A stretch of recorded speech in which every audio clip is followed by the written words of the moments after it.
would have a chance to kick for the tying field goal. Gotta have it play for Avion Smith and Miami. The throw, zips it across the middle, it's caught, and he's stopped at the 2-yard line. Jalen Walker makes the catch, and he is stopped short down at the 2-yard line. Has been the guy, number 9 in the slot. Harris broken up at the 10-yard line, intended for Franklin, and Stewart had the coverage. Best receiver against the best DB, and Troy wins that one. Bowl season has just started, and we've already had 2 really spectacular games with amazing endings, and I honestly cannot wait for the games tomorrow. But we are going to start off with the 2 games played today: Miami of Ohio versus UAB, and then UTSA versus Troy. And after we talk about these 2 games, I'm going to give you guys my predictions for the games on Saturday, what I think is going to happen, and all the injuries and stuff like that. It's going to play a factor. So make sure you stay for the whole video so you can hear my opinions. And without further ado, let's get right into it. Alright guys, so the first game is the Bahamas Bowl. We have Miami of Ohio against UAB. UAB won this game 24-20. This was a very entertaining game. UAB was down. They came back, scored a late touchdown on 4th down actually. Then Miami of Ohio marched right down the field thanks to a couple penalties, and then they had that last play where he was 2 yards away from scoring to win the game. But UAB's defense held tight and they got the win. And I'm going to go through all the stats and everything like that for every game that I cover. So for this game, Avion Smith, he was 15 for 27. He had 162 yards and 2 touchdowns. And his best receiver in this game was Mac Hippenhammer with 2 receptions for 43 yards. While Tyree Shelton had the majority of the carries. He had 8 carries for 31 yards. Then on the other side for UAB, Dylan Hopkins, he was 16 for 24, 204 yards, 1 touchdown, and a pick. And his top receiver was Tria Shropshire. I probably said his name wrong. It might be Trey, but Tria, whatever.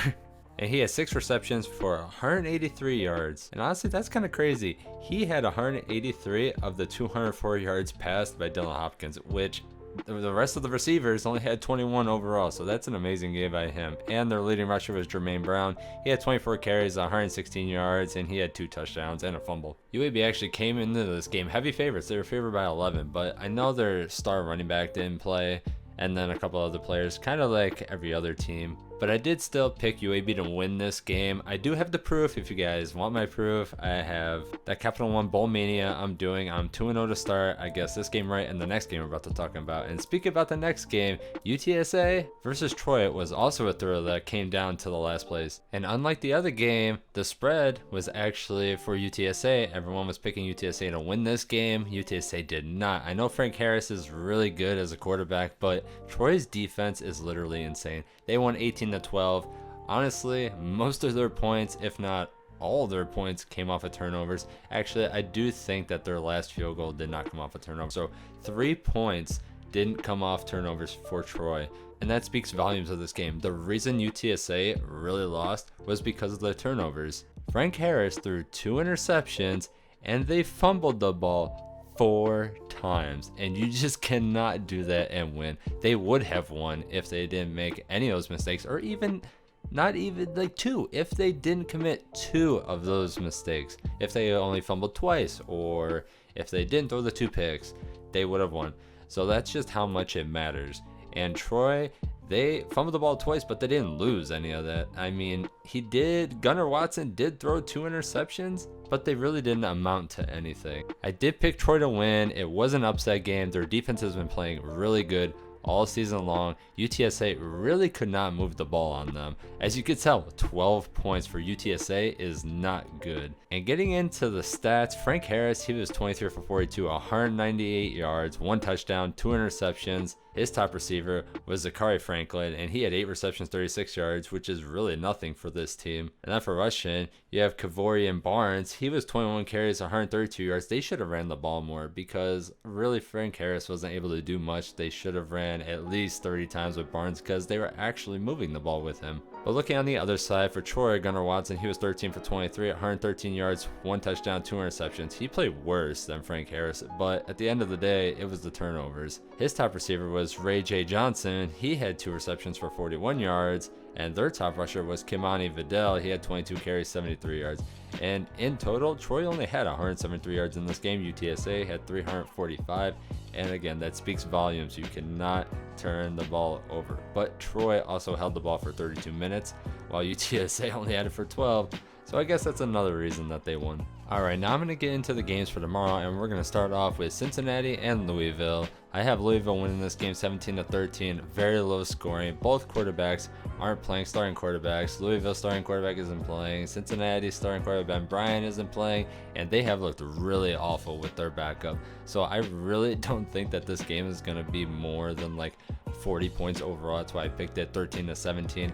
I do think Cincinnati has the better defense, but their offense is going to be so bad that I don't think it's going to be able to overcome it. Louisville at least has a little bit on offense. I know their defense isn't playing that well, but honestly, I think it's going to be a defensive slugfest from Louisville, a team that really doesn't play defense that well, and Cincinnati, a team that does play defense very well.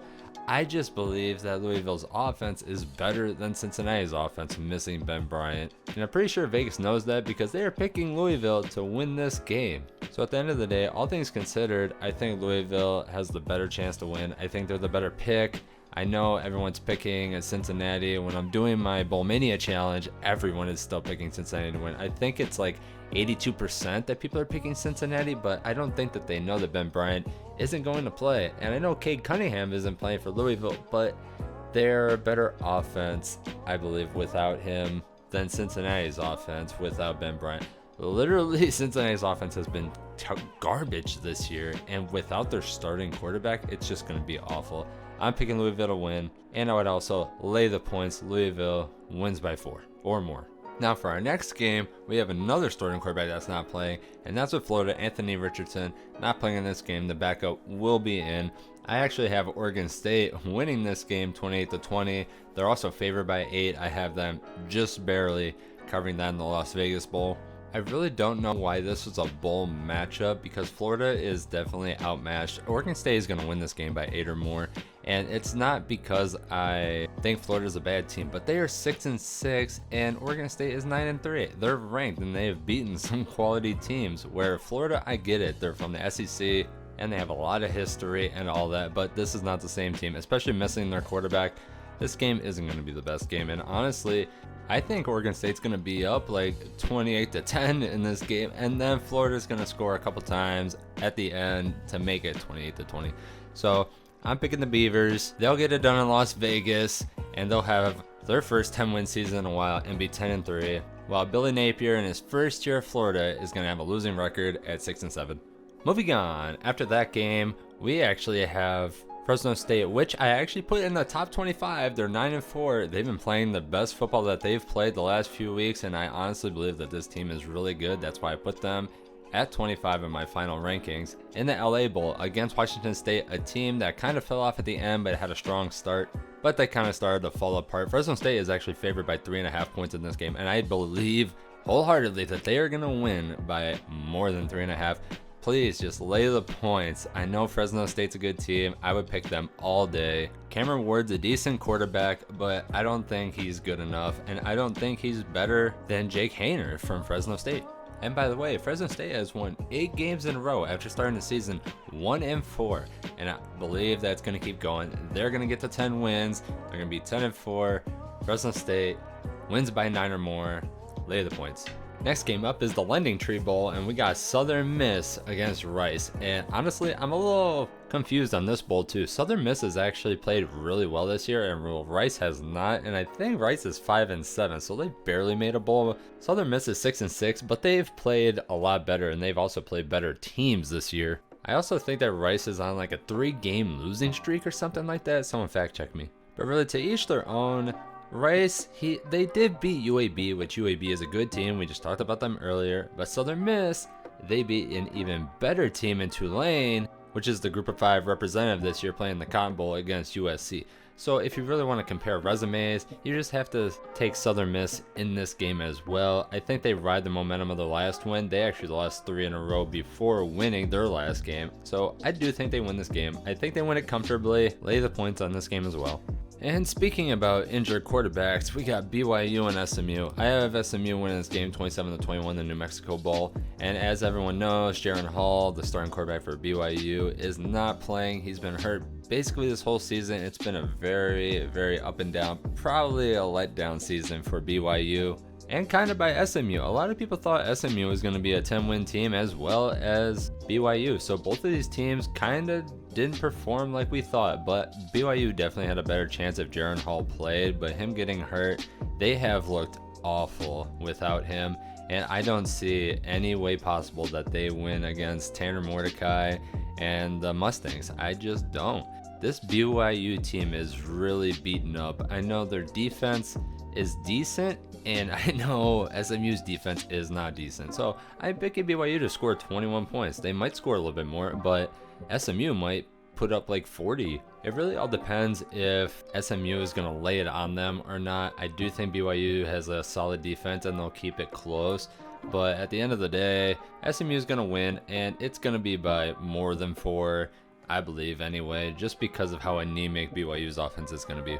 And finally, we have our last game of the week. We got Boise State against North Texas. Again, another game that I'm kind of intrigued in because of how good North Texas offense is. And Boise State is just a good team overall, especially their defense. North Texas doesn't have a defense. It doesn't exist. So Boise State is definitely the more complete team. This game is going to be pretty high scoring. I might have even undershot it at being 42-31. This might be like a 52-45 type of game. But regardless, I do think Boise State is going to win. They are the better team. Their defense is definitely a lot better than North Texas. And I think the Broncos are going to be able to score whenever they want, however they want on North Texas. And North Texas is going to have a little bit more difficulty scoring on Boise State. It's going to happen, but I don't think they're going to score like 50 on Boise State, but I believe Boise State can score 50 on North Texas' defense. I am picking Boise State to win by 11 points or more, even though I don't really feel as confident because I do think this game could be a lot closer depending on how North Texas plays it and how Boise State's defense plays. So this one's really up in the air. I do think you should take the under, even though I have Boise State winning 42-31.